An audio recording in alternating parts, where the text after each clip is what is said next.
বিকেল হতেই আমার মনে পড়ে গেল আমি না আচার শুকোতে দিয়েছিলাম, আর এই আচার আমি নিজের হাতে বানিয়েছিলাম। আর আজকে আমি বিকালের নাস্তা হিসাবে বানাবো নারিকেল, আলু আর ময়দা দিয়ে একটা সুন্দর রেসিপি। তো আজকে এটাই আপনাদের সাথে শেয়ার করবো। আসসালামু আলাইকুম এভরিওয়ান, আপনারা সবাই কেমন আছেন? আজকে বিকালটা অনেক বেশি সুন্দর ছিল, আর আমার বোন বলছিল আপু তুমি নাস্তা বানিয়ে দিবে না? আমি বলতেছিলাম অবশ্যই তোমাকে নাস্তা বানিয়ে দিব। আর এদিকে আমি আচার শুকোতে দিয়েছিলাম। এখানে ছিল জলপাইয়ের আচার, আমের আচার আর বোরের আচার। এগুলো আমি নিজের হাতে বানিয়েছিলাম, আর এগুলা খেয়ে সবাই অনেক বেশি প্রশংসা করেছিল। আর আমি তো এই আচারগুলা বানিয়ে এইভাবে রেখে দেই সব সময়। আর আমি আমার বোনের জন্য যেটা বানাবো সেটার জন্য প্রথমেই লাগবে নারিকেল, যা আমি কুটতেছিলাম, আর আলু আমি সেদ্ধ বসিয়ে দিয়েছিলাম। তো আলু আমার অনেক বেশি গরম ছিল, এর জন্য আমি হাত দিতে পারছিলাম না। এই তো দেখেন, তারপরে আলুগুলোকে অনেক ভালো করে মাখাতে হবে। এর মধ্যে আমি দিয়েছিলাম ময়দা। তো ময়দা দেওয়ার পরে এগুলোকে অনেক সুন্দর করে মিক্স করতে হবে। তারপরে মিক্স করার পরে এখানে আমি তেল দিয়ে দিব, যাতে ভাজাগুলা একদম মুচমুচে হয়। এর জন্য তেল ইউজ করবেন, পানি ইউজ করার কোনো দরকার নেই। এর জন্য আমি পানি ইউজ করি নাই। আর এখানে আমি নারকেল দিয়ে দিয়েছিলাম বেশি করে, যাতে খেতে অনেক বেশি ভালো লাগে। আর এইভাবে আপনারা বানিয়ে খেয়ে দেখতে পারেন, অনেক মজা লাগে।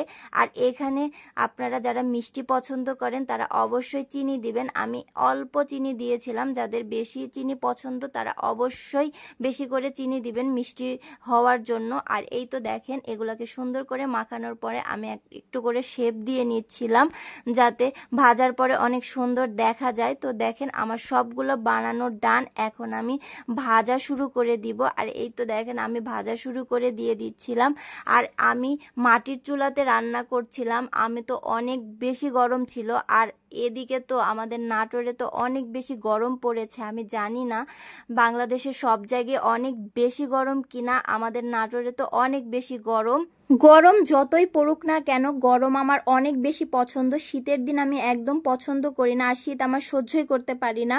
আমি সামারের সময়টা, সামারের সিজনটা তো আমার এত পছন্দ, কারণ লিচুর থেকে শুরু করে আমের থেকে শুরু করে এই সিজনে সব কিছু হয়।